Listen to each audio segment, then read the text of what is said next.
बातिल ने जब जब फेरे थे तेवर, आया है तब तब मेरे जुबा पर।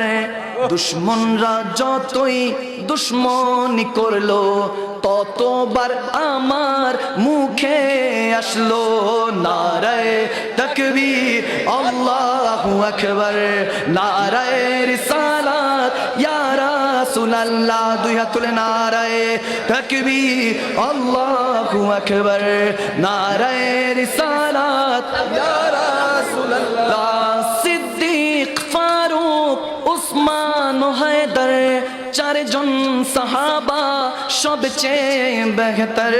সিদ্দিক ফারুক উসমান হায়দার চারজন সাহাবা সবচেয়ে বেহতর, কারণ তাদের দিলে আছে আল্লাহর পেগম্বর। নারায়ে তাকবীর আল্লাহু আকবার, জোরে নারায়ে তাকবীর আল্লাহু আকবার, জোরে নারায়ে রিসালাত।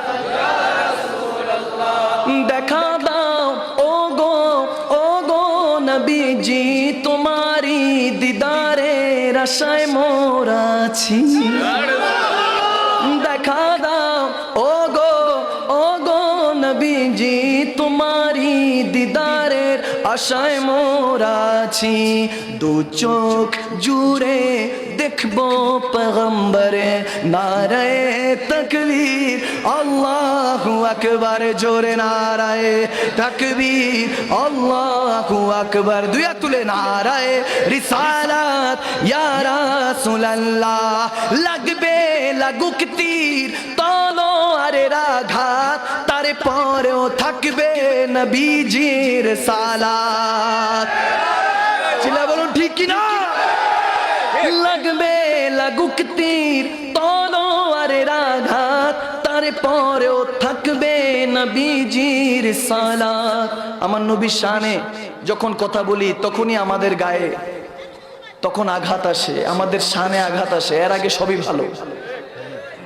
দুশ্মনীটা আমার মুস্তাফার সাথে করছো, মনে রাখবা যখন তুমি ইন্তেকাল করবা, এই দুনিয়ার থেকে যখন ট্রান্সফার হয়ে কবর দুনিয়াতে যাবা, তোমাকে ফেরেশতারা টান দিয়ে ফিনারা জাহান্নামে খালিদিনা, তোমাকে জাহান্নামে নিক্ষেপ করবে।